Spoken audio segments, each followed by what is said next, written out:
Bonjour, on est le lundi 1er mars 2021, le mois de février est terminé.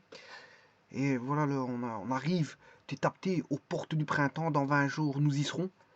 Euh, En tout cas, la journée d'aujourd'hui, bon, elle est tout simplement légèrement humide, mais avec une clarté comme on a pu retrouver hier. De nombreuses personnes ont profité justement de la journée euh, qui s'est présentée hier. De nombreuses personnes sont sorties, ont été vaquées à leurs occupations, notamment euh, aller faire des marches, se reposer dans des parcs, se reposer dans des bois, enfin aller faire des petites marches dans les bois, etc. etc. Bon, on a vu beaucoup de promeneurs, des gens qui se sont baladés, des gens qui ont profité de ce week-end qui était agréable en tant que température, quoi qu'il a fait quand même un petit peu légèrement froid. Hier, il y avait quand même une certaine, on ressentait quand même un certain froid, un certain froid. Bon, le froid, il est toujours un petit peu présent, mais voilà, mais en tout cas, il y a une belle clarté, une belle luminosité, un bon soleil. Bien qu'il y ait le soleil, il fait quand même un petit peu froid, mais bon, ça n'empêche pas les gens de sortir et d'aller prendre une bouffée d'oxygène en plein air. Ceci étant dit, bon, je vous présente ici un exercice où on dit que U est un ensemble, pas n'importe lequel en tout cas, puisqu'il s'agit en fait de n epsilon k que vous connaissez, tel que k appartient, tel que k égale 0, 1, 2, 3, k. Bon, je suppose que k est beaucoup plus grand que 3. Hein. Bon, vous aurez compris qu'ici, si je mets 0, 1, 2, 3, je suppose k grand. K est grand. C'est-à-dire qu'il dépasse 3. Hein. C'est pour ça que je mets 0, 1, 2, 3, parce qu'ici k valait 2, ben, je mettrais 2. 0, 1, 2. Mais ici, si je mets 0, 1, 2, 3, c'est que ça dépasse 3. Donc j'estime ici que k est grand. Pour un k très grand. Voilà. Donc on demande de prouver que U est un sous-groupe de C0 plus 0J muni de la loi de composition fois. Bon. On va traiter ceci en mettant les choses en place. Pour, si certains trouvent ça rébarbatif, je peux concevoir, mais en fait il faut décortiquer, juste décortiquer. Une fois que vous avez décortiqué, bon, ça sera moins rébarbatif. Et bien sûr, il faudra se rattacher à certaines choses bon, qui demandent des connaissances, parce que si maintenant vous n'avez pas de connaissances sur certaines choses, c'est un peu normal que vous ne sachiez pas faire cet exercice. Bon, les connaissances, je vais vous les rappeler, parce que ça a déjà été vu, hein, ces connaissances-là. Euh,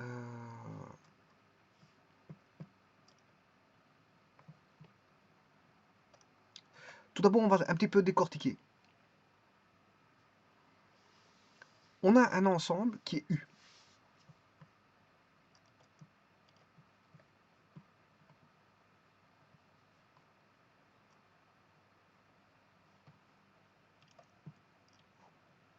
Voilà notre ensemble U, composé d'éléments.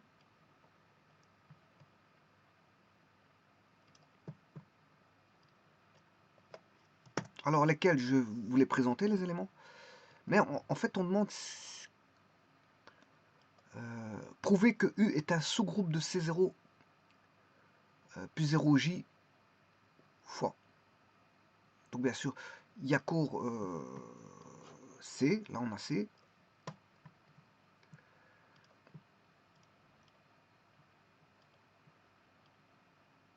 U est inclus dans C. Alors de là, on extirpe encore. On va prendre tout C. Je vais prendre tout C.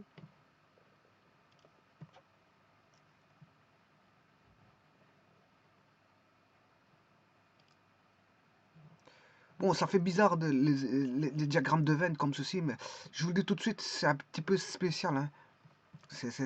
Diagramme de Venn, on peut le critiquer. Hein. Bon, on ne prend pas un diagramme de Venn. Bon, tout le monde l'a accepté, mais on peut le critiquer. Bon, je l'ai critiqué à plusieurs reprises.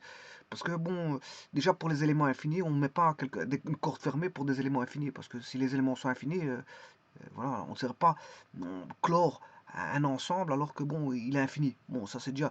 Alors quand c'est infini, moi, ce que je fais ceci. Ça c'est déjà la première chose.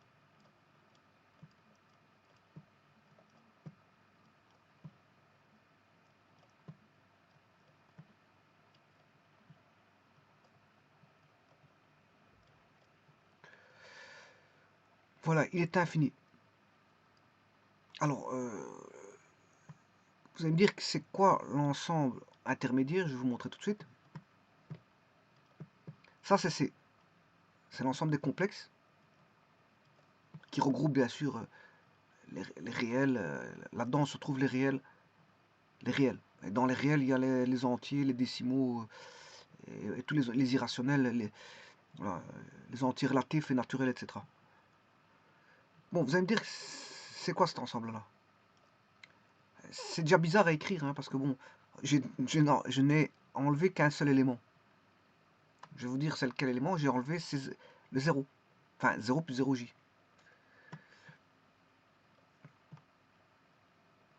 C'est C, et j'enlève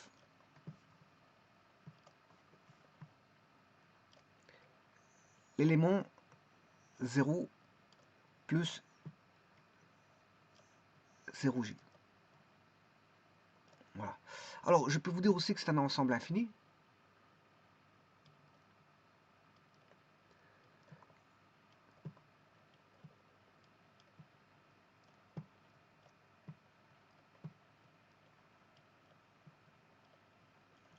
Et aussi étrange que ça puisse paraître, le diagramme de Venn, bon, on peut le critiquer, je vous l'ai dit, il n'y a qu'un seul élément ici entre les deux. C'est étrange, mais c'est comme ça.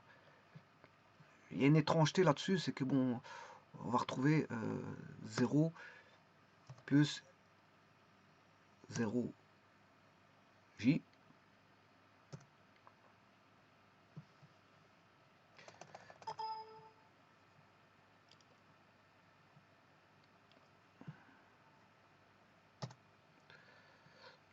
Je vais le mettre en tout petit, je ne sais pas si 9 on le voit.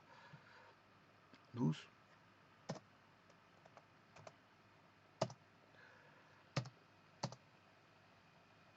Je le mets en tout petit.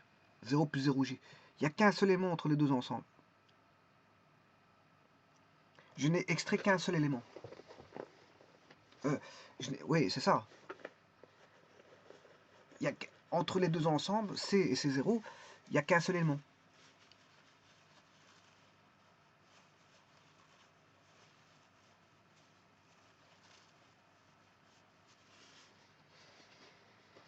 Voilà. C'est tout C qui est infini, dont j'extrais un élément. 0 plus 0j. Par contre, le U, il est fini. Lui, il est, on va dire, il est fini. Le U, il est fini. Alors, qu'est-ce qui fait dire qu'il est fini? Ben, déjà, l'énoncé. À la base, l'énoncé dit qu'il est fini. Parce que on a K qui vaut 0, 0, 1, 2, 3, jusque n-1. Ça veut dire que vous avez combien de valeurs ici? De 0 à n-1, on a n valeurs. Et n est fini. Voilà. Donc K va de 0 à... Je pourrais écrire ceci comme ça. 0, 3 petits points, à n-1.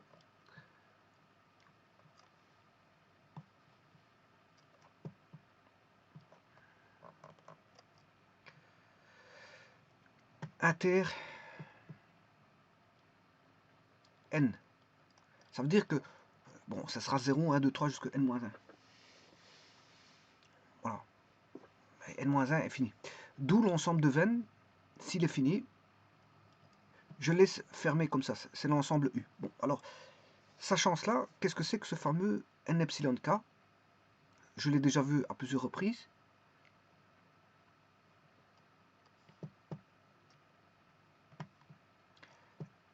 N epsilon k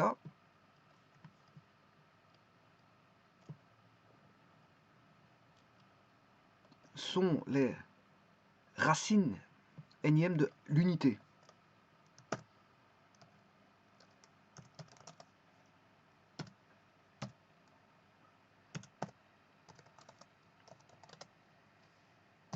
Racine énième de l'unité. Racine énième de 1. Alors vous savez que tout nombre complexe, Z, possède n racine énième. Ça, j'ai déjà fait plusieurs exercices. Voilà. Vous faites la racine cinquième, vous aurez 5 racine cinquième de z. Je ne sais pas ce qu'elles sont. Hein. Je ne sais pas ce qu'elles sont, parce que ces racines énièmes vaudront racine carrée du module fois le 6 phi sur n fois 6 2 capi sur n. Voilà. Et ça, c'est la racine énième de l'unité. Donc, elles sont inscrites en fonction de la racine énième de l'unité. Donc, ça veut dire que vous en trouvez une seule. On a les racines énièmes de l'unité. Par exemple, on va prendre les racines troisième. Voilà. Ça, ce sont les racines troisième de l'unité. Eh bien, si 6 phi n est là, mais comme le décalage ici est à 120, ben, vous devrez décaler à 120 degrés celui-là. Et le suivant, ben, comme on a un décalage de 120 entre les racines énièmes, ben, le suivant sera ici. Voilà. Bon, avec un module donné, hein, bien sûr, quand je mets, c'est avec un module donné. Hein. Donc avec un cercle donné, un rayon de cercle donné. Voilà.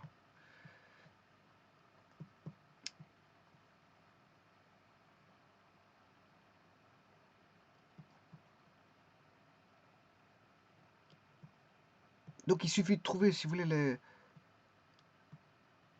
les racines. Pour trouver les racines énièmes, il suffit de trouver le décalage de départ et puis adapter tout par rapport à la racine énième. C'est juste ça. Vous faites des rotations par rapport à ce que vous dicte la racine énième. Voilà. Alors, le cercle qui est ici, je vais prendre ça. Je reprends un nouveau cercle. Ça, c'est le cercle de la racine énième qui va dicter la rotation.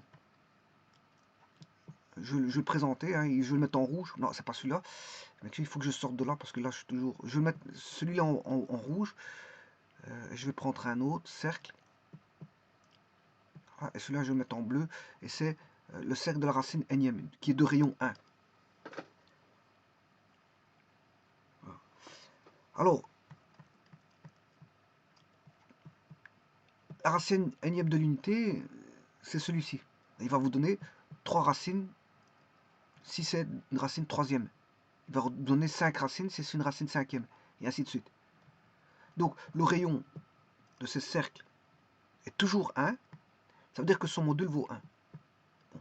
Donc, la condition avant nécessaire pour avoir un cercle, une racine énième, il faut déjà que le module fasse 1. Mais c'est pas parce qu'il fait un module de 1 qu'il est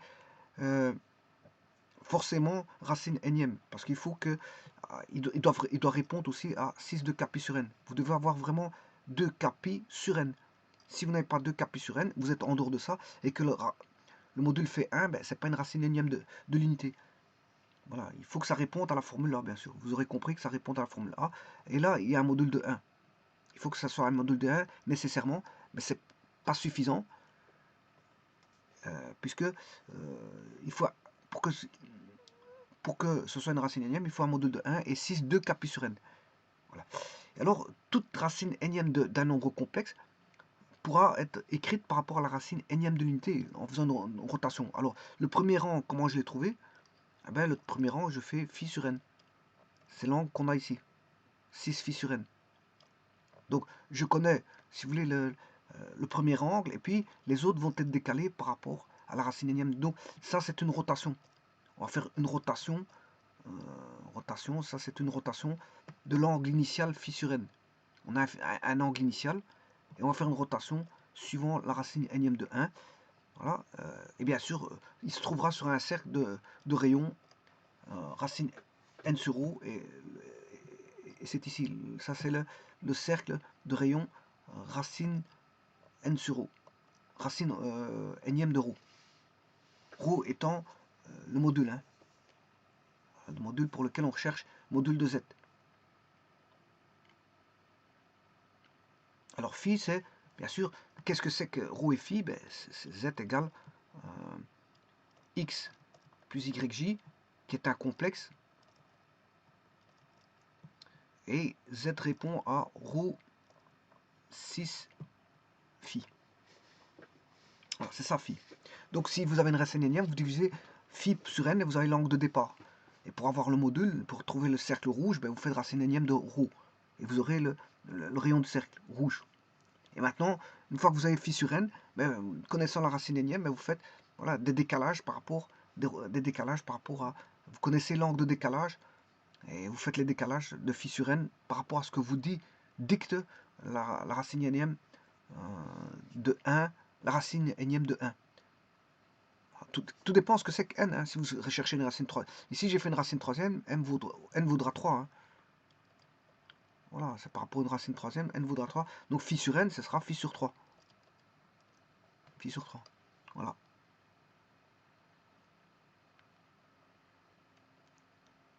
Bon, déjà, je vous rappelle qu'ici, on fait des rotations. Les rotations, je vous rappelle que c'est un groupe, hein, groupe abélien. Les rotations constituent, l'ensemble des rotations du plan constitue un groupe abélien. Or, ici, on fait bien une rotation.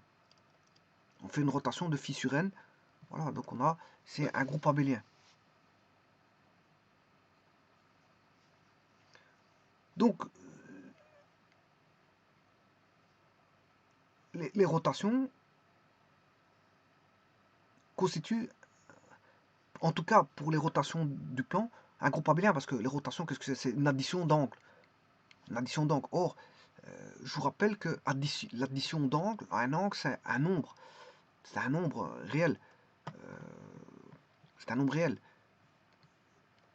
Donc, si j'appelle la rotation de centre O d'angle θ, les rotations comme ceci, bien sûr, le centre étant un invariant, il ne bouge pas. Ici, dans ce cas-ci, il ne bouge pas. Bien, θ, qu'est-ce qui se passe? Ben, θ, si vous faites une rotation, une composition de rotation, une composée de rotation avec, voilà, donc la loi composée, voilà. Là, j'ai un ensemble et j'ai une loi de composition qui est la composée de la rotation. Et faire une composée de rotation, ben, c'est ramener à faire des additions de rotation. Et faire une addition de rotation, ben, c'est faire additionner des nombres réels. Or, R plus un nombre réel qui est un angle que vous additionnez, ben, c'est faire retomber dans R+. Mais R+, est un champ. Donc, à la base, il est un groupe abélien. Un groupe abélien. Donc, vous voyez que vous commencez à voir que ben, on va avoir affaire à un groupe ici. Hein. Un groupe.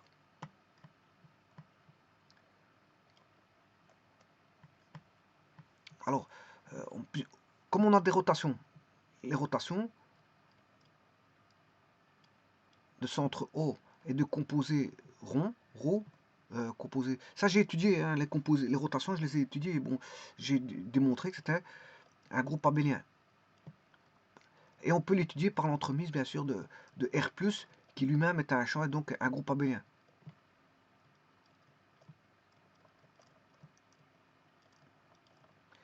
Alors maintenant, mais ici, on a affaire à C0 plus 0J fois. Alors qu'est-ce que ça veut dire ça? Ça veut dire que C0 plus 0J, ben, c'est déjà l'ensemble C pour lequel on a enlevé le 0 plus 0J. Voilà. Bon, certains l'indiquent par facilité C0. Hein. Quand vous voyez C0 comme ceci, on a enlevé les 0 plus 0J. Voilà.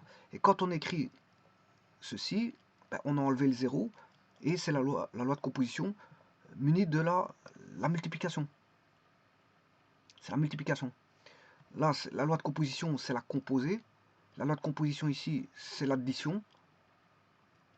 La loi de composition ici, c'est la multiplication. Donc pour étudier une structure pour voir si une structure est un groupe, parce qu'une structure, ça peut être un groupe, un demi-groupe unital, voilà, un anneau, un champ, voilà, un corps, corps commutatif, ce que vous voulez. Un espace vectoriel, c'est les structures. On utilise les structures. Ici, dans la structure qu'on étudie, c'est le groupe. On étudie, c'est le groupe, si c'est un groupe. Et je dirais même plus, ici, on demande si c'est un sous-groupe. Voilà, on demande d'étudier la structure si c'est un sous-groupe. Bon. Mais, avant toute chose, rappelez-vous que je dois me référer ici à C0. L'énoncé dit que prouver que U est un sous-groupe de C0 plus 0J. Alors, C0 plus 0J, C0, c'est l'ensemble qui est ici. C'est l'ensemble là. Voilà, c'est l'ensemble où on a enlevé le 0. Alors pourquoi on a enlevé le 0? C'est pour avoir un inverse. Pour que voilà, tout soit symétrisable. L'ensemble doit être symétrisable partout, sauf pour on enlève 0 plus 0J parce qu'il n'est pas symétrisable. Donc je peux dire que là, l'ensemble C0, tout élément est symétrisable, tous. Parce que j'ai enlevé le 0 plus 0J. Donc en fait, il n'y a pas de problème. Tout élément est symétrisable, quel que soit l'élément, quel que soit l'élément de C plus C0, l'élément ou l'objet, l'élément ou objet de l'ensemble C0 plus C0, l'ensemble C dont on a enlevé bien sûr 0 plus 0J, tout élément de l'ensemble est symétrisable. Donc il y a asymétrique. Et ici le symétrique, bon, comme c'est la loi de multiplication, le symétrique c'est, vous l'aurez compris, c'est l'inverse. Hein. C'est l'inverse. Le symétrique ici c'est l'inverse. Et 0 plus 0J n'est pas inversible. Vous ne pouvez pas diviser par 0 plus 0J. Multiplier par l'inverse revient à faire la division. Hein. Voilà, la division, c'est la multiplication d'un inverse. Donc, multiplier par l'inverse, c'est la division. Donc, c'est la division. Quelque part, on est en pleine division, là.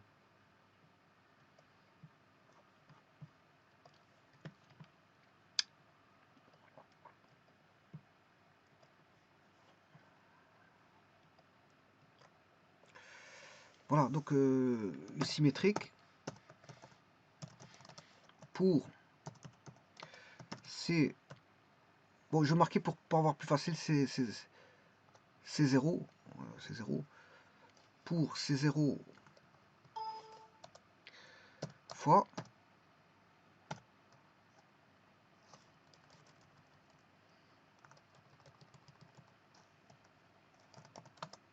et l'inverse. Et l'inverse, c'est l'inverse. D'un nombre complexe, bien sûr. Et l'inverse d'un nombre complexe. Bien sûr, un nombre complexe donné. Hein. Un nombre complexe donné.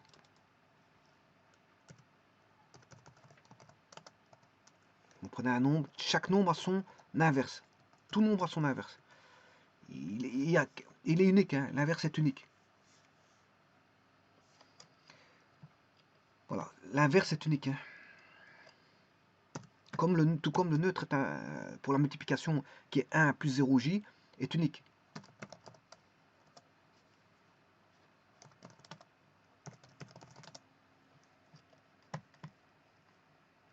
N'oublions pas notre C0 ici, qui signifie que j'enlève le 0 plus 0j. Voilà. Bon. Alors maintenant, donc, on demande de prouver que U est un sous-groupe.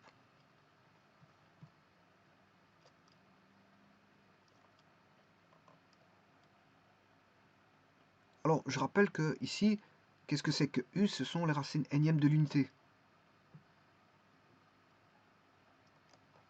C'est les racines énièmes de l'unité. sachant que C0 plus 0J est un groupe abélien. Bien sûr mené de la loi fois, hein, de la loi de composition fois. C'est un groupe abélien.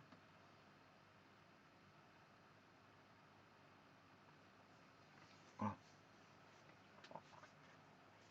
Alors revenons aux fondamentaux, c'est-à-dire aux différents critères qui animent un ensemble comme groupe, et notamment ici l'ensemble C0 mené de la loi de composition fois. Alors pourquoi C0 est un groupe? Je le rappelle. Non, je devrais pas faire ça ici parce que bon, mais je le rappelle parce que c'est juste parce que bon, pour ceux qui ont un petit souci avec ça, j'ai fait une vidéo complète avec ça, donc bon, vous pouvez aller la consulter. Alors pour avoir un groupe, on parle tout d'abord d'ensemble. On prend les éléments d'un ensemble et les éléments, on va aller les rechercher, ou les objets, les éléments, on va les chercher dans un ensemble qui est 0 plus 0j. Voilà. Bon, et que j'ai dit qu'on allait noter plus simplement, par simplification, C0. Donc on va aller rechercher les éléments des éléments dans un ensemble et on va étudier la loi dans cet ensemble, la loi fois. C'est-à-dire c'est l'opérateur tel que vous allez prendre des éléments, vous allez faire agir la loi fois et vous allez étudier la structure, voilà, de cet ensemble muni de la loi fois.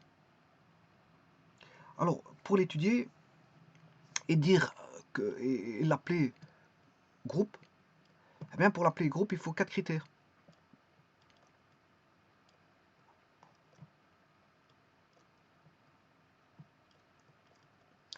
Alors, le premier des critères, ben, vous regardez que c'est une loi de composition qu'elle est interne. La loi de composition, c'est la loi de fois, hein. Mais elle doit être interne, c'est-à-dire que vous prenez un élément de C0 fois, vous devez retomber dans C0 fois. Voilà. Elle est partout définie, ça veut dire que quel que soit l'élément que vous allez prendre, on a un résultat, mais un seul, parce que c'est une application.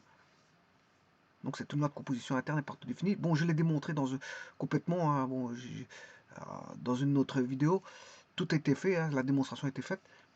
Voilà, vous pouvez aller la consulter d'ailleurs. Ici, je ne fais que répéter les critères qui sont nécessaires pour voir qu'on a bien un groupe. Alors pour avoir un groupe, il faut avoir bien sûr l'associativité.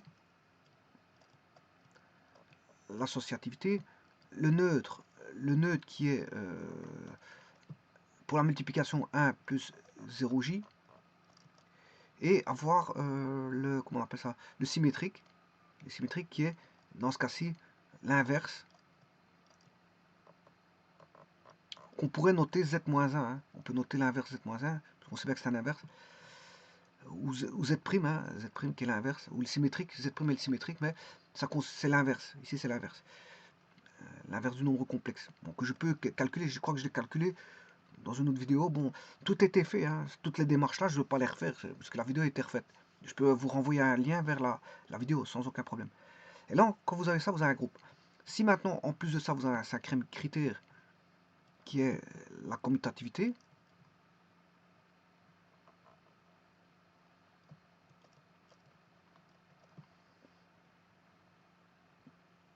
là, à ce moment-là, vous avez ce qu'on appelle un groupe commutatif ou un groupe abélien. Voilà. Alors, je vous rappelle que R+, est un champ, donc avant toute chose, c'est un groupe abélien. Ça, c'est un groupe, R+, c'est un groupe abélien. Alors, les rotations, par rapport à un invariant de centre O et d'un angle θ, par rapport à une loi composée, est un groupe aussi un groupe abélien. Voilà. Alors, R0 fois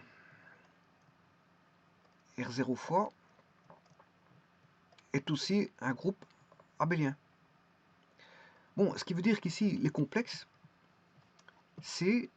Ben, qu'est-ce que c'est qu'un nombre complexe? Un nombre appartient au complexe.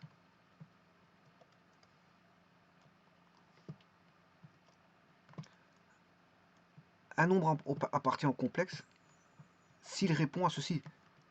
Z appartient au complexe s'il est composé d'une entité qui est x, attention, ça c'est pas une addition, hein. C'est une association, on associe x et y, c'est une entité. J'associe un imaginaire à un réel, donc j'aurai une partie réelle de z et une partie imaginaire de z. Ça, ça fait pas partie de une loi d'addition, hein, ça. C'est juste, voilà, on compose un lien, on fait un lien. Plus, ils auraient dû pas mettre un plus, mais bon, c'est pas grave. Ils auraient dû mettre un autre symbole, parce que c'est vrai que c'est sujet à, dire, on peut vite faire un amalgame. On peut faire c'est sujet à, on va dire, à faire tout de suite un amalgame. C'est pas une addition, ça. C'est simplement, on prend deux éléments complètement distincts, un élément qui est réaliste et un élément qui est imaginaire, et on les associe. Alors pour faire un nombre, une entité qui est un nombre complexe. Mais il n'y a pas d'addition là-dedans. Ça ne fait pas partie de la loi additive de R+, hein. Ça n'a rien à voir. C'est pas la loi additive de R+, ça n'a rien à voir. Bon, simplement, on aurait dû inventer un autre symbole pour ça. Bon, ils ont mis un plus, tant pis, c'est comme ça. Voilà, donc, alors, je vous rappelle qu'ici, il est composé de x plus yj. Et là-dedans, vous avez quand même un réel, ici, et yj qui est imaginaire est composé d'un réel multiplié par un imaginaire pur qui est j. Donc, ce qui veut dire, si vous faites une loi de composition dans C+,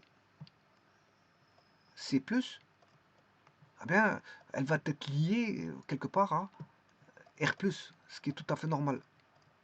Puisqu'en fait, les complexes sont constitués de deux réels, un couple réel. Donc c'est normal que si vous faites la loi, vous allez voir que vous allez retomber dans le calcul dans R. Si vous voulez, voilà. Donc comme on sait bien que R+ est un groupe abélien, mais C+ sera un groupe abélien. Voilà, et tout ça, il en sera de même pour la multiplication. Pour la multiplication, on dira que C0 plus, bon, qui a été démontré, hein, ça je l'ai déjà fait, c'est 0 fois, ça c'est 0 plus, c'est C plus, on parle de C plus, mais on parle de C 0 fois, parce qu'il faut enlever le 0, il n'a pas de symétrique, voilà, c'est 0 fois. Alors si c'est 0 fois, comme je viens de rappeler, là-dedans ce sont des réels, donc ça va se rattacher à une loi qui proviendrait, voilà, de R0 fois, or R0 fois est un groupe abélien, donc C0 fois sera aussi un groupe abélien. Voilà, ceci étant dit, maintenant je peux commencer un petit peu de voir si on a un sous-groupe.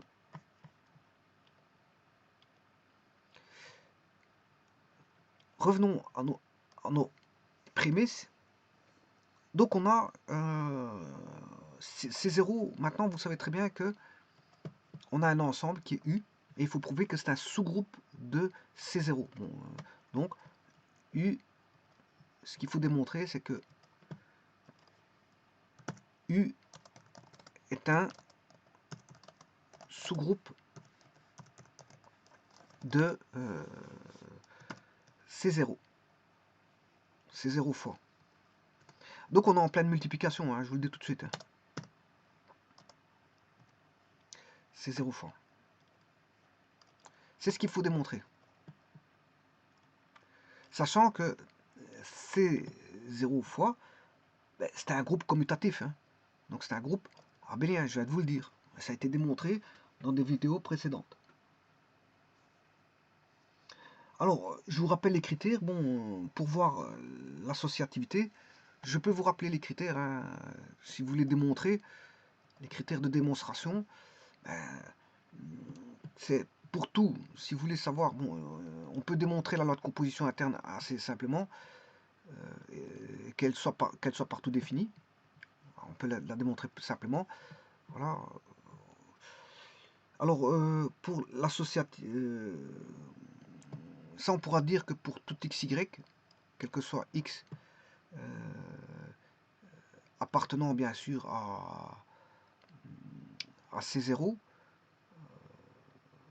plus, muni de la loi plus, ou je dirais tout simplement, si on sait bien que c'est la loi plus qu'on fois, c'est la loi fois, je m'excuse, c'est la loi fois. Quel que soit x appartenant à C0,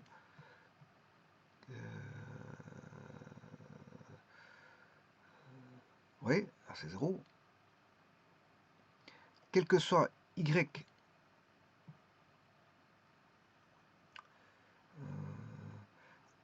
appartenant à C0, si je fais x star y, il appartient aussi à C0.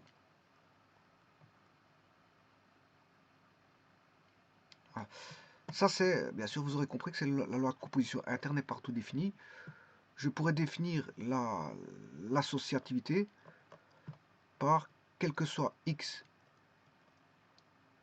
y, z appartenant à C0, x fois y fois z est égal à x fois y fois z. On associe ces deux-ci, ces deux-ci. Voilà, ça c'est une associativité pure sans commutativité bien sûr. Hein. Alors, ça c'est l'associativité. Alors, pour le neutre, il existe un seul neutre E appartenant bien sûr à C0, tel que, bien sûr, il existe aussi appartenant à C0. Il est, quel que soit, et ça pour tout x appartenant à C0, x fois E est égal à x, puisqu'il est neutre, il fait rien, est égal à E fois x. Voilà, multiplication n'agit pas. N'agit pas sur le neutre. Enfin, il n'agit pas sur l'élément, puisque en fait vous multipliez par un neutre. Puisqu'il est dit neutre, il est neutre. Donc là, on a bien une loi de composition interne, l'associativité, le neutre, et 4 selles symétriques. Là, vous aurez un groupe. Vous aurez un groupe. Donc pour avoir le quatrième, c'est le symétrique. Le symétrique,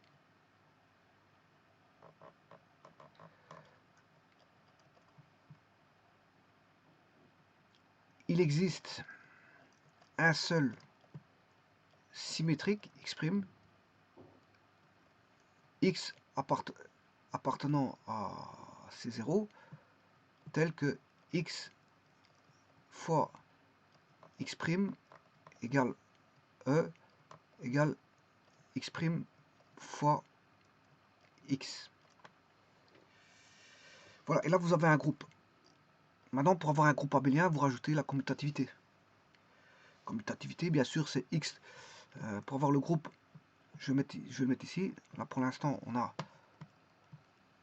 Pour l'instant, c'est le groupe. Et pour avoir le groupe abélien, vous rajoutez en plus un cinquième critère qui est x plus y est égal à y plus x, et ça, quel que soit x, y appartenant à C0. Voilà. Et là, vous avez la structure de groupe, et si vous voulez le groupe abélien, vous rajoutez le cinquième critère. Bon, maintenant, ça c'est pour C0 fois. C0 fois, vous pouvez l'étudier comme ceci. Et vous remplacez les éléments qu'il faut, et vous étudiez C0 fois.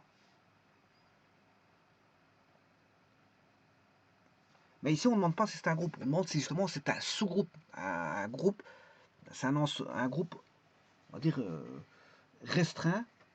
Le sous-groupe, c'est un groupe restreint du groupe. Le sous-groupe, c'est un groupe restreint du groupe. Donc, celui-ci serait un groupe restreint du groupe abélien qu'est C0. Je viens de vous montrer ici que, bon, comment avoir les critères et étudier le groupe, enfin le groupe abélien, oui, de C0 fois. Donc l'ensemble muni de sa loi de composition, C0 fois est un groupe abélien. Je l'ai démontré dans une vidéo et je vous ai donné les 4 critères, les 5 pour avoir le groupe abélien. 5 critères pour avoir le groupe abélien. Donc je peux vous dire qu'ici C0 fois est un groupe abélien. Et l'énoncé, justement, il demande si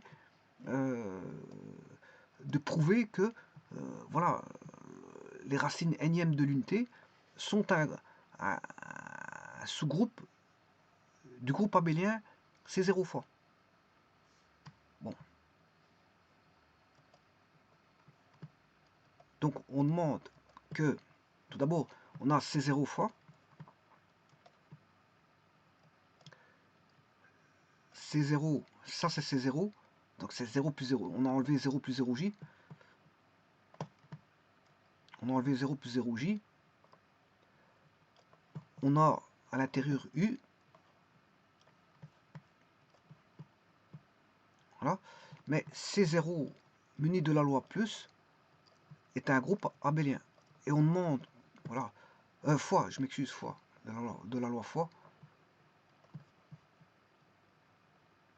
est un groupe abélien. De toute façon, C plus est un groupe abélien, mais pas C0 plus, hein. C'est C0, parce que le 0, le symétrique dans le groupe, C+, le symétrique, c'est l'opposé. Il y a toujours un opposé. Par contre, l'inverse, il n'y a pas d'inverse pour 0. 0 plus 0J. 0 plus 0J n'est pas inversible. Voilà, donc, là, on demande que U fois soit un sous-groupe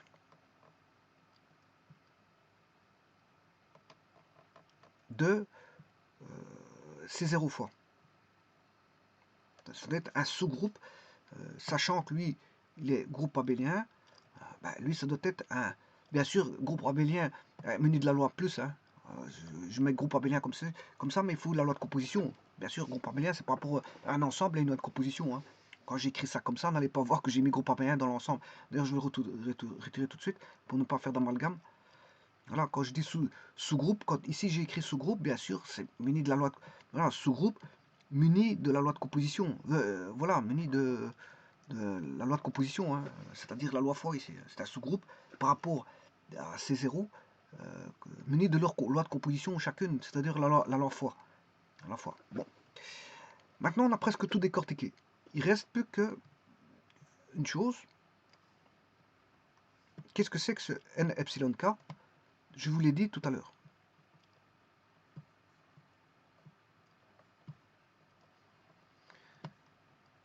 N epsilon k, ce sont les racines énième de l'unité, c'est-à-dire c'est ce qui répond à un module de 1, mais ça ne suffit pas, hein. C'est pas parce que vous avez un module de 1 que c'est une racine énième, il faut que ça réponde à la formule C6 de K sur n. Bien sûr avec n compris entre, enfin n valant de 0 à n-1. 0 à n-1. Bon.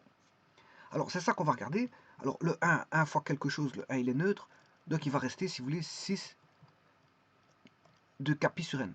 Donc on aura, si vous voulez, là, je vous ai dit que c'était des rotations,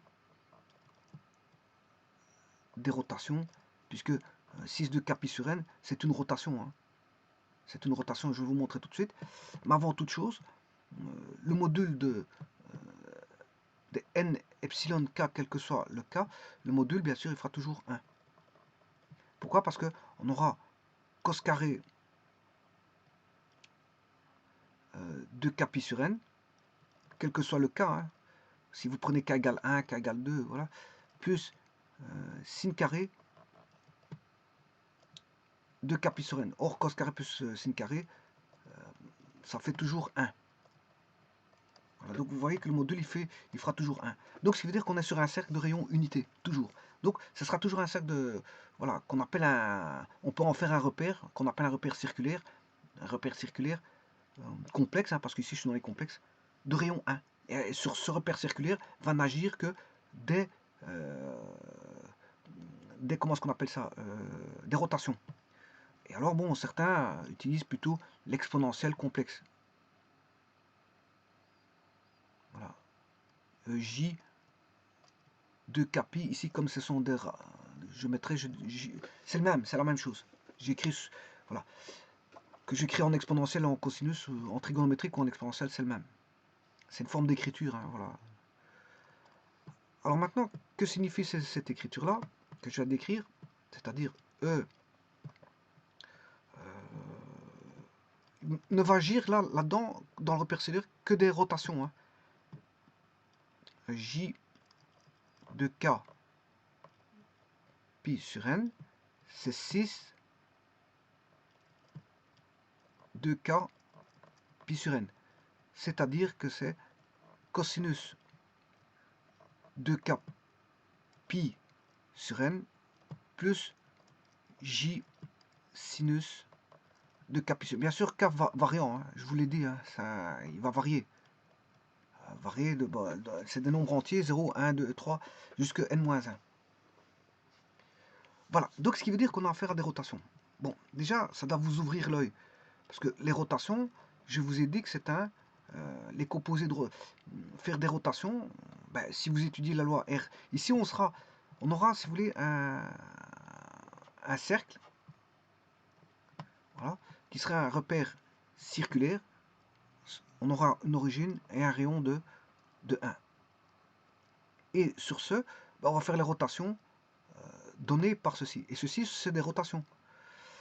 Donc, vous savez très bien que les rotations R0 composées, ben, c'est déjà en lui-même un groupe abélien. Donc je pourrais m'arrêter ici, dire bon, je fais une analogie avec les rotations. Comme c'est des rotations, je fais une analogie avec les rotations. Et comme les rotations c'est un groupe abélien, ben lui il est groupe abélien. Donc c'est bien un sous-groupe voilà, de ces zéro fois.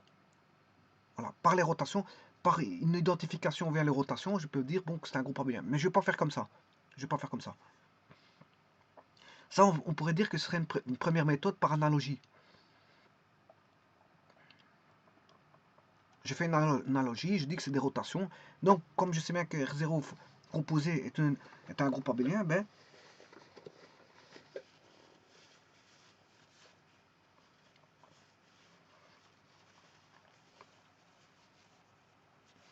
comme R0 composé est un groupe abélien, ben, donc c'est un sous-groupe de C0 fois. Bon. Donc là, il n'y aurait rien à démontrer. Je fais une analogie, je dis, bon, je porte tout sur la rotation, je dis que ce sont des rotations, et comme les rotations, c'est un groupe abélien, ben, c'est fini. Il n'y a pas de démonstration à faire, puisqu'il s'agit de rotation. Il s'agit de rotation, et la rotation, la composée de nos rotations, c'est... voilà. Alors, regardez bien que c'est bien des rotations. Hein. Je vais prendre que le cosinus. Hein. Je peux le faire avec le sinus, mais je vais vous montrer avec le cosinus.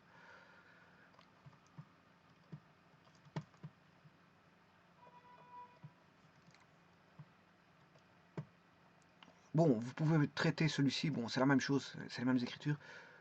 J, K, pi sur n, égale cosinus 2K, pi sur n, plus J, sinus 2K, pi sur n. Alors, je vais prendre que le cosinus. Hein. Si je prends K égale 0,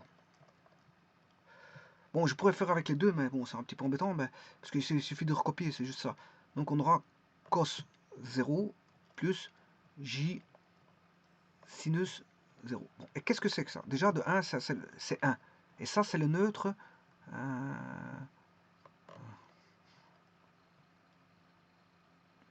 C'est le neutre pour la multiplication. Voilà. Donc, déjà, U contient le neutre. Contient le neutre E. Le neutre E qui appartient bien sûr à l'ensemble, c'est 0. Voilà. Déjà, U contient, on va pas dire contient, si, mais E appartient à C0, mais U contient E.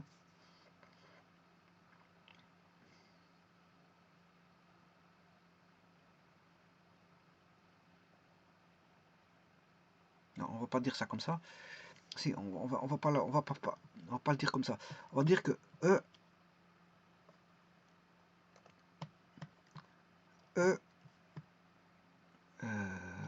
on va l'écrire correctement.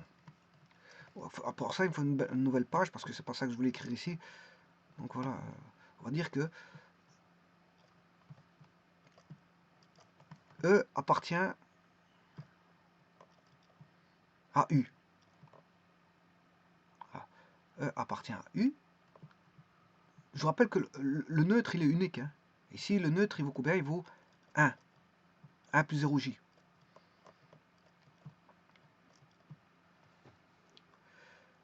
Donc, il appartient à U, mais U...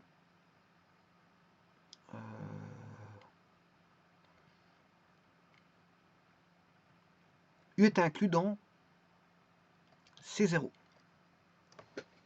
Déjà, il contient le neutre. Il contient le neutre. 1 plus 0j. Et ce sera toujours comme ça. Hein. Quelle que soit la racine énième, il y aura toujours le neutre. Toujours. Puisqu'on aura toujours k égale 0. On aura toujours k égale 0, donc il y aura toujours le neutre. Voilà. Maintenant, vous allez faire k égale 1. Si vous faites k égale 1, vous allez avoir par exemple cos de pi sur n plus j sinus de pi sur n. K égale 2, vous allez avoir cos 4pi sur n plus j sinus de pi sur n. Bon, ça suffit maintenant. Je vais regarder ici comment est-on passé de 2n à 4pi sur n. Ben, on a fait 2pi sur n fois 2. Faire fois 2, ça veut dire qu'on a additionné 2 fois 2pi sur n. Une addition, une multiplication, c'est une addition. C'est quelque part une addition. Donc c'est comme si j'avais fait 2pi sur n plus 2pi sur n. Et donc là, vous voyez qu'on a bien θ plus θ1 plus θ2, qui est une rotation. Donc vous voyez que c'est bien des additions. Les multiplications peuvent se représenter sous forme d'addition, donc ce sont des rotations, puisque les rotations, ce sont des additions d'angles. Donc vous voyez que c'est bien des rotations. On a bien affaire à des rotations. Voilà. Alors maintenant, on va voir que c'est bien une loi de composition interne. Comment montrer qu'on a une loi de composition interne?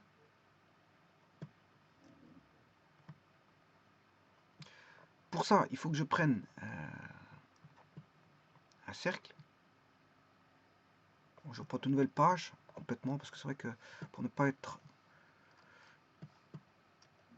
Je prends une nouvelle page et je vais démontrer que c'est une loi de composition interne. Bon, le neutre, on l'a. On aura toujours le neutre.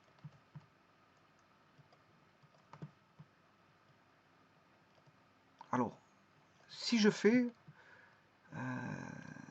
rappelez-vous que c'est 6 de k pi sur n.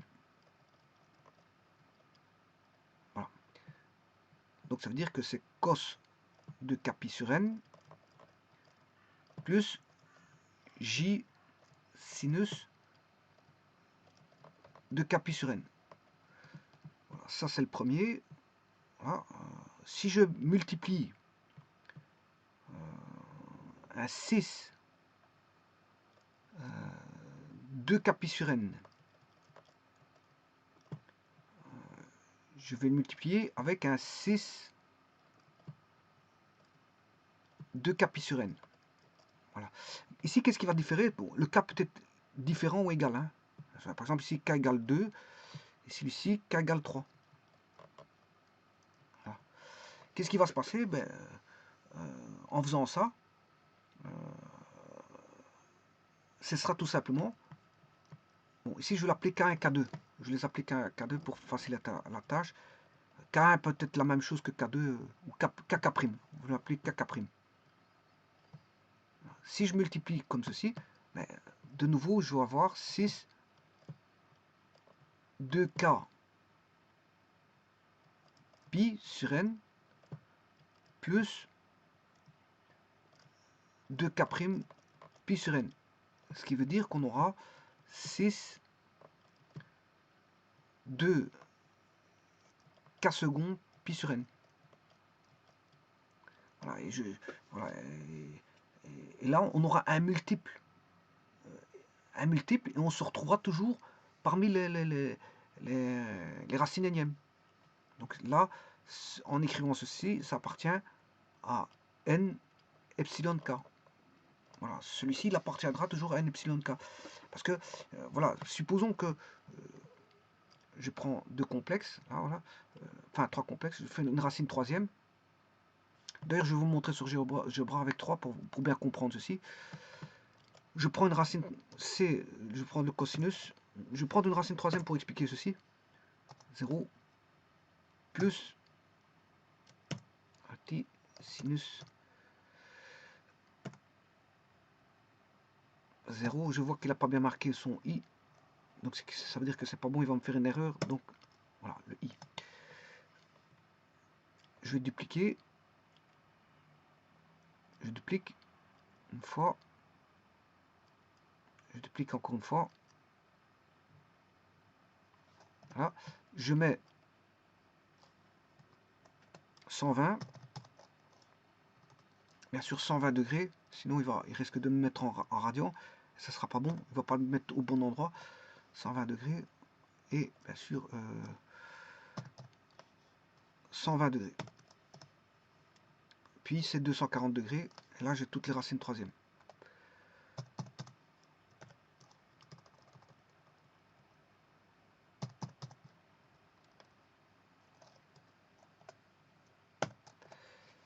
Voilà, je les ai tous les trois. Je vais faire un zoom.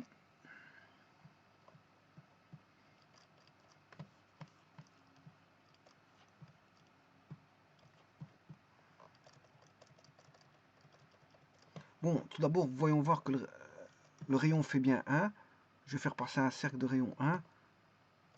Voilà, et j'ai bien un rayon de 1. Maintenant, je vais mettre les trois vecteurs pour bien les... Voilà, le premier qui est à 0, il fait toujours 1. On a toujours le neutre. Le neutre pour la multiplication, c'est 1 plus 0j. Voilà. Maintenant, regardez. Je vais faire Z2 fois Z3.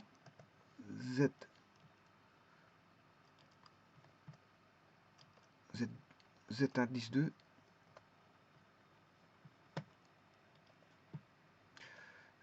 Z2 fois Z3. Voilà, on retombe sur le Z1. On retombe sur Z1. Voilà. Maintenant, je vais faire Z1 fois Z3. Z1 multiplié par Z3. Voilà, j'ai Z5. Et Z5, c'est... vous voyez que Z5, c'est Z... Voilà, c'est Z3. Donc vous voyez que c'est normal parce qu'on fait des rotations. Et les rotations, c'est toujours un multiple de 2 capi. Donc on va toujours avoir un multiple de 2 capi, toujours. Donc voilà, si ce n'est que c'est le cas qui va changer, donc le cas, voilà, le cas va changer. Donc on va se retrouver soit sur Z1, Z2, Z3. Donc c'est bien une loi de composition interne. Elle est partout définie parce que vous pouvez faire Z1 fois Z2, vous aurez un résultat. Z2 fois Z3, vous aurez un résultat. Z1 fois Z3, vous aurez un résultat. Z2 fois Z3, vous aurez un résultat. Donc, si je fais Z1 fois Z2, on a un résultat. Z1 fois Z3, on a un résultat. Z2 fois Z3, on a un résultat. On a toujours un résultat. Et on n'a qu'un seul résultat, on n'a pas 36. Donc, c'est bien l'application. Donc, ce qui veut dire qu'ici, deux critères ont déjà été démontrés. Le premier, c'est que c'est bien une loi de composition interne et partout définie. Voilà. Le deuxième critère, c'est qu'on a le neutre qui est 1 plus 0, il est toujours présent, puisqu'on a toujours cosinus 0 plus sinus 0, on l'aura toujours. Hein. On aura toujours cosinus 0 plus j sinus 0. Voilà. Là, pourquoi on a une loi de composition? Parce que c'est un multiple, c'est des multiples de 2pi. Hein. 6, 2k, pi fois 6 de K' pi sur n, ça c'est 6, c'est une rotation de 2K secondes. 2K secondes pi sur n, et on sera toujours voilà, parmi les résultats Z1, Z2, Z3, dans le cas voilà, de racine troisième de l'unité. Et si vous faites une racine cinquième, vous faites Z1 fois Z2, ou Z1 fois Z3, ou Z1 fois Z4, ou Z1 fois Z5, ou Z2 fois Z3, Z2 fois Z4, Z2 fois Z5, ou Z3 fois Z4, ou Z3 fois Z5, ou Z4 fois Z5, sera toujours parmi Z1, Z2, Z3, Z4, Z5. Voilà. Et ce sera toujours le cas. Et ce sera partout défini parce qu'on aura toujours un résultat parmi Z1, Z2, Z3, Z4, Z5, et il sera unique. On n'aura pas de résultat. Alors, le neutron, là, je vous l'ai dit, on aura toujours cos de 0 plus J sinus de 0. 0. Voilà, donc on a bien une autre composition interne. On a le neutre. Alors, l'inverse. Bon, pour avoir l'inverse, on l'a aussi. Bon, je vais d'abord faire comment on appelle ça, l'associativité. Bon, l'associativité, si vous faites Z1 fois Z2 fois Z3 sera égal à Z1 fois Z2 fois Z3. Pourquoi? Parce que ça, c'est déjà, on a ça dans les rotations. Si vous faites une rotation de, voilà, j'ai expliqué ça, vous faites une rotation d'un angle θ1,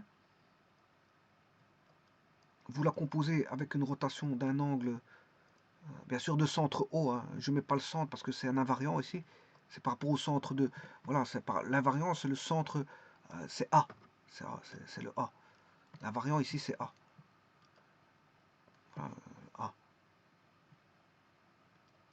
Je sais pas, j'aurais pu l'appeler O. Origine 0, 0.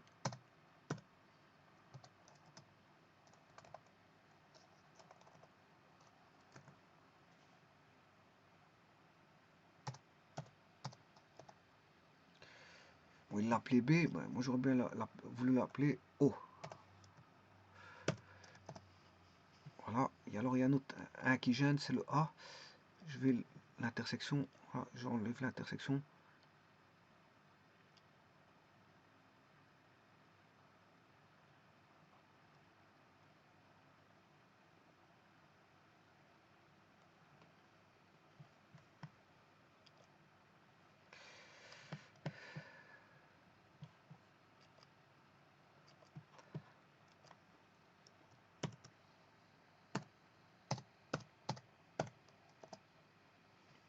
Je sais pas pourquoi il me remet chaque fois le A. En espérant que le A, il va l'enlever. Voilà, là, et là on a bien le centre O. Donc c'est une rotation de centre O. On a tourné Z1, Z2 ou Z3 d'un certain angle. Donc les rotations, si vous faites une rotation de Z2, si je fais Z1 fois Z2 fois Z2, ici, bon, c'est un petit peu embêtant parce que je n'ai que 3 vecteurs. Bon, ça, je peux le faire avec ça. Si je fais une rotation de Z2, Z3, bon, je vais l'écrire plutôt, l'écrire. Voilà, rotation de Z1, c'est θ1. Là, vous avez rotation de θ2, suivi d'une rotation de θ3. Si je fais ces deux-ci, en rotation, ben, c'est la même chose que de faire d'abord les rotations de θ2, de l'angle θ2, avec la rotation de θ3. Je fais d'abord ces deux rotations-là, θ2, θ3. Ensuite, je fais la rotation θ1. Donc, comme ce sont des rotations, les rotations, je vous ai dit, c'est un groupe abélien. Donc, il y a déjà l'associativité. Donc, fatalement, je peux aller rechercher des rotations. Voilà. Et maintenant, il ne reste plus que le symétrique, l'inverse. Alors, comme on a des rotations, l'inverse, ce sera, on va dire, moins θ. Moins θ. Voilà. Alors, si je prends, on va essayer ça.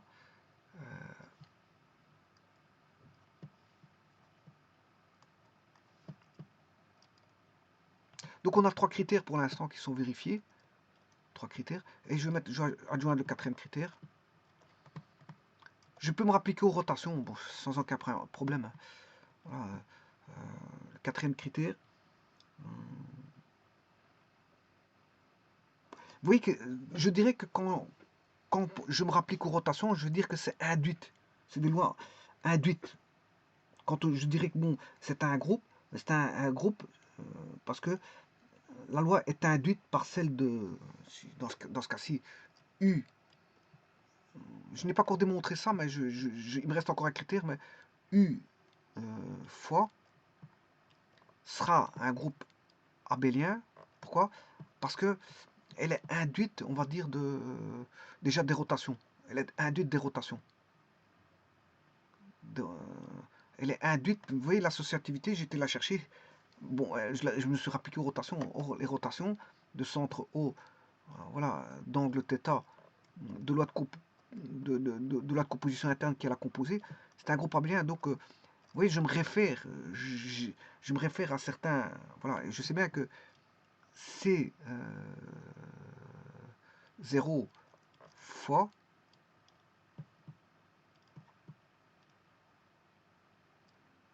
est un groupe abélien.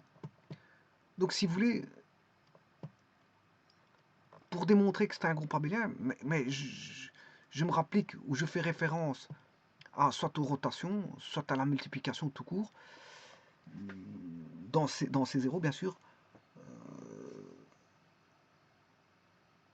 Et je vais dire que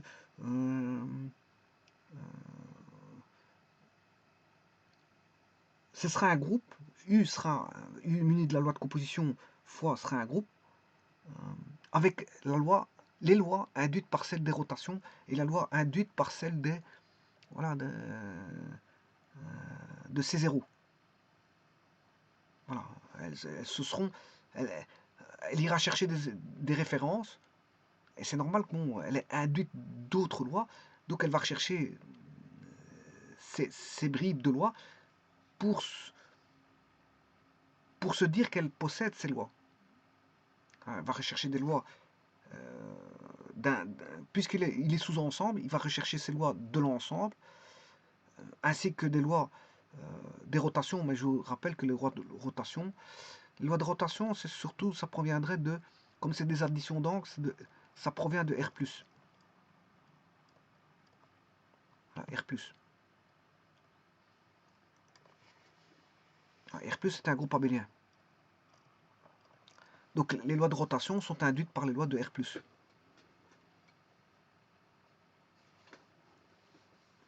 Voilà. Maintenant, C+, si vous voulez démontrer, vous allez retomber sur des lois induites par R+.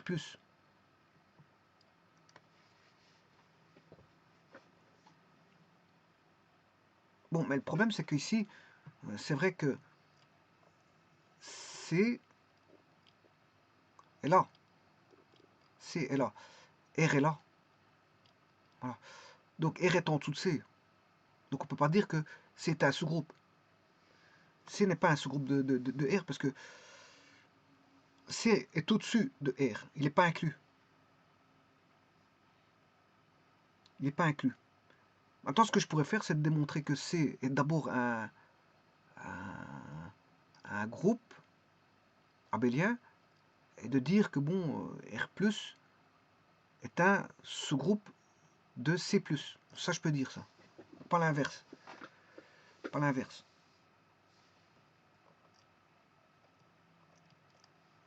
Pas l'inverse.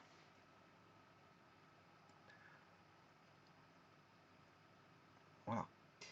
Donc, il me reste un dernier critère. Donc, on voit bien que U provient des lois induites, soit de R+, soit de C0 fois. Quand je dis U, c'est U fois. Hein. U muni de la loi multiplicative comme loi de composition. Donc, U fois est induit par les rotations, les lois de rotation avec la loi composée et de C0 fois. Alors, il reste un dernier critère. Le dernier critère, bon, deux derniers critères, parce que je dois démontrer que c'est pas forcément un groupe, mais un groupe commutatif, hein. Donc, il doit avoir 5 critères. La commutativité, bon, on l'aura, hein. Si vous faites Z1 fois Z2, vous allez avoir Z2 fois Z1. Vous l'aurez facilement, ça c'est la commutativité. Pourquoi? Parce que vous faites 6 2K prime pi sur n fois 6 2K pi sur n. Ben, ça va être égal à 6 2K pi sur n fois 6 2K prime pi sur n. Bon, et là, vous aurez compris que ça fait 6 2 K secondes, parce que K prime plus K, K prime plus K, ça fait K secondes, de K pi secondes sur n. Et là, ben, on aura aussi 2 K plus K prime, ça fait K secondes. Eh bien, on a bien l'égalité, donc on a bien la commutativité, on l'a. On a la commutativité. Bon, ça c'est le 5e critère, mais j'attends toujours le 4e. Parce que le 4e, c'était là, je sais plus quoi. Voilà, donc... bon, l'associativité, je peux faire la même chose, hein. Je peux démontrer de la même façon l'associativité.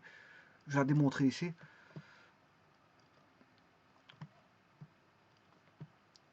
À la place de passer par les lois induites, je vais le faire avec le 6 directement. Donc on aura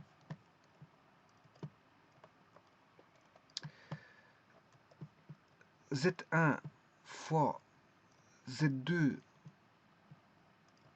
fois Z3 est égal à Z1 fois Z2 fois, quel que soit Z bien sûr, hein, appartenant à U. C'est quel que soit bien sûr les ZI appartenant à U. Alors, bien sûr, je suis dans U, hein, bon, je sais pas. Ici c'est fois Z3, par contre, c'est ceci. Et là, je fais la même démonstration.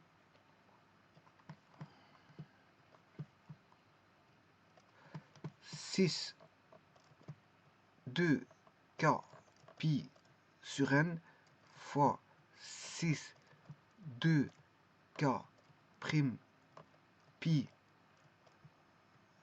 sur n. Là, vous allez avoir 6 2 K secondes pi sur n fois 6 fois 6. Bon, je les appelais K1, K2, K3. K1.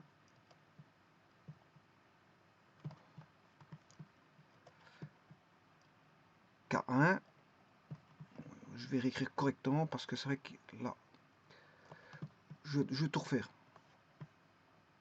Enfin, tout non, mais quel que soit Z appartient à ZI appartient à U.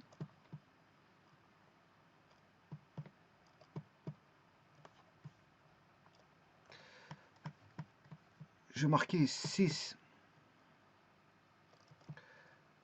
2K pi sur n multiplié. Alors, je vais faire une copie de ceci.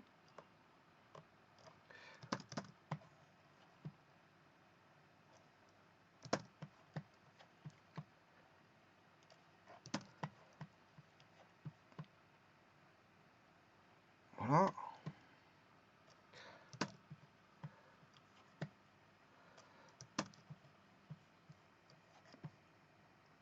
Voilà. Beaucoup plus facile comme ceci. Je mets mes parenthèses. Mes deux parenthèses sont ici.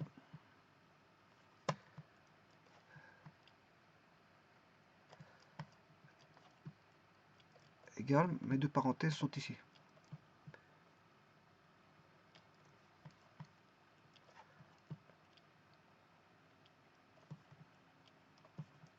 Alors, je les appelais 1, 2, 3, 1, 2, 3. Alors, les deux premiers vont me donner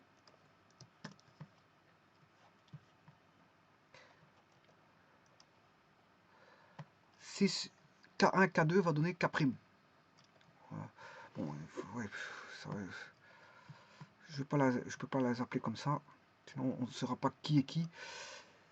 Donc, le résultat du premier, il faut que je refasse une page. Il va donner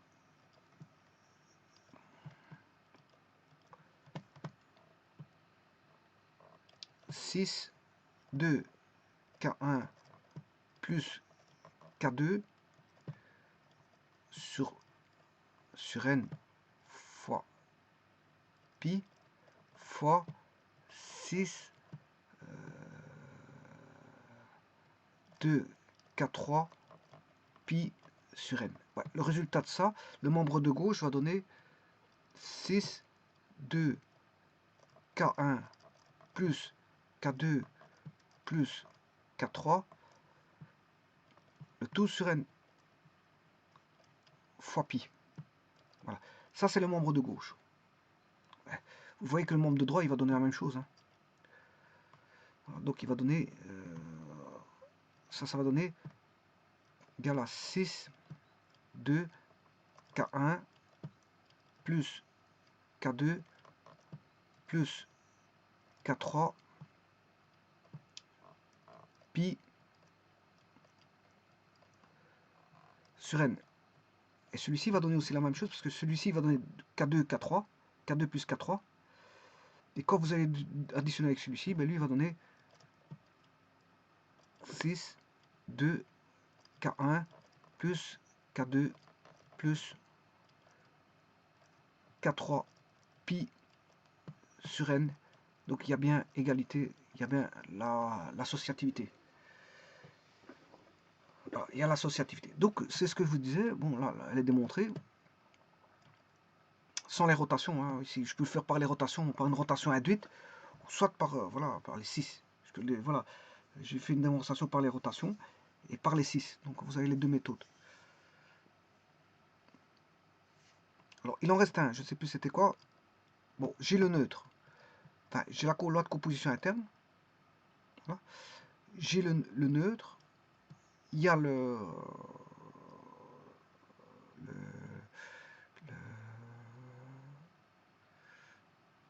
l'associativité. Il y a le critère 5 pour démontrer que c'est un groupe abélien, il faut la commutativité. On a la commutativité. Il reste l'inverse. Il reste l'inversion.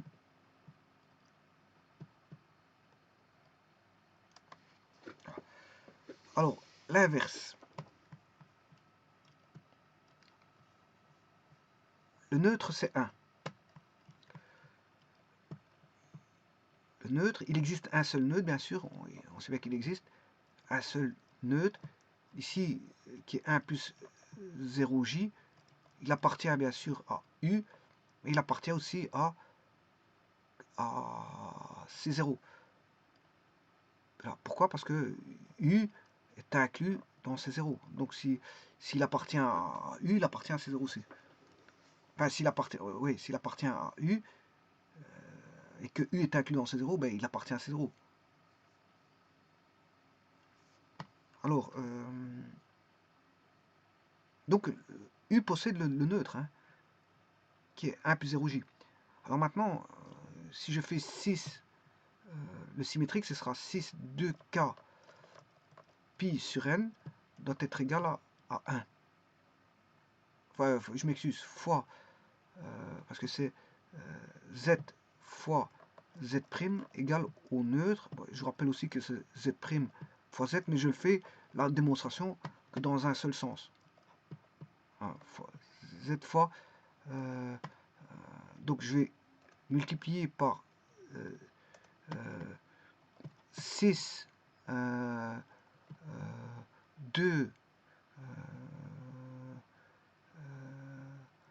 2 θ, je vais mettre θ, hein, je ne sais pas combien ça vaut. Voilà, θ égale 1. eh bien, on sait bien que 6 θ égale 1 sur 6 2k pi sur n, ce qui veut dire qu'on a 6 moins 2k pi sur n. Donc le θ, le symétrique, c'est l'opposé. Le symétrique, c'est l'opposé. Ouais, on aurait pu le savoir par les rotations. Hein. Les rotations, on dit ça. Les rotations, on dit que le symétrique, dans la loi de composition, si je fais une loi de composition induite, dans les rotations, on dit ça. Hein. Qui est le comment est-ce qu'on appelle ça, le symétrique dans les rotations. Le symétrique, c'est l'angle opposé, c'est voilà, moins θ, c'est la composée, c'est inverse, c'est-à-dire vous prenez moins θ. Le symétrique, c'est l'opposé de l'angle. Donc vous faites une rotation opposée. À part de prendre voilà, moins 30. À la place de prendre 30, vous prenez moins 30. Voilà, le symétrique de 30 sera moins 30. Le symétrique de 30 sera moins 30. Ce qui veut dire que la somme des angles, la somme des θ vaut 0. La somme des angles vaut 0. Et on aura deux angles opposés. Ce sera deux angles opposés. C'est les rotations qui disent ça. Le symétrique, ce sont les angles opposés. Et ici, ce sera la même chose. Ce seront des angles opposés.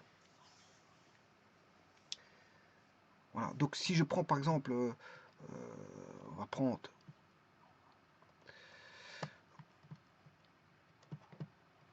le 1, qui est bien sûr, le nombre complexe 1.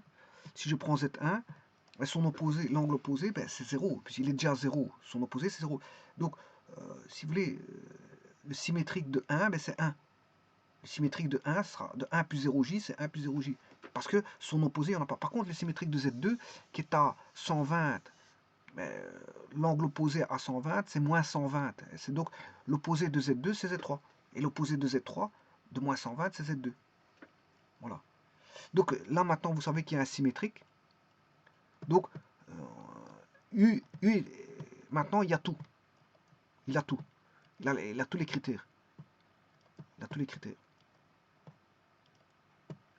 Il a tous les critères. Donc là, maintenant, le quatrième critère, on l'a. On a le quatrième critère qui est le symétrique, qui est les opposés des angles.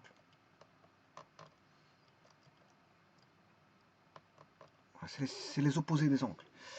Alors maintenant, autre chose, pour terminer avec ça, donc bien, c'est bien un sous-groupe. U est bien un sous-groupe. Donc, U est bien un sous-groupe. Il possède tous les critères, je dirais même, bon, c'est un sous-groupe du groupe, mais sachez que c'est un groupe abélien aussi. Hein. C'est un sous-groupe. U est sous-groupe de, bien sûr, U fois. On ne dit pas U. Elle doit être munie de la loi de composition. La loi de composition, c'est U fois est un sous-groupe de C0 fois.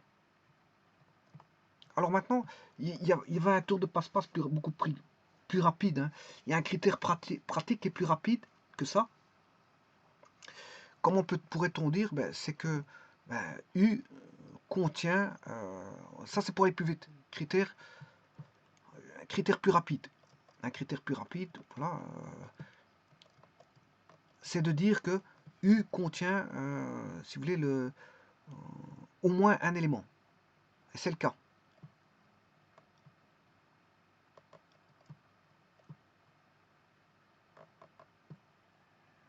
C'est le cas parce que si vous écrivez 6 de k pi sur n, ce qu'on peut faire par rapport à la racine énième, c'est la plus petite racine énième, ce sera la racine énième de 1. Et la racine énième de 1 va contenir au moins 1. Parce que le k varie de 0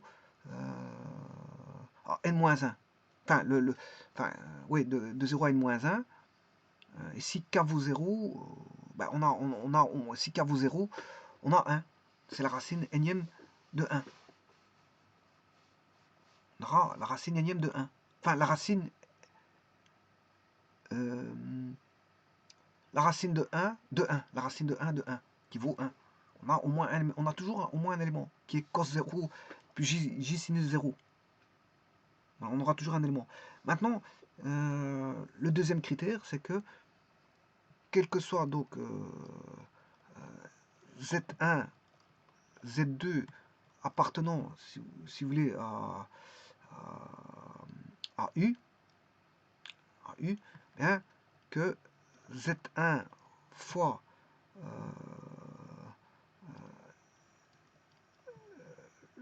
l'inverse, ben, l'inverse, il appartient aussi à U. Voilà. Donc il y a un élément que l'inverse existe.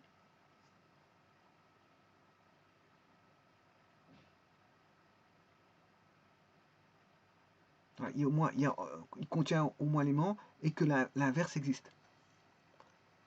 Et ça, c'est un critère beaucoup plus rapide. Voilà.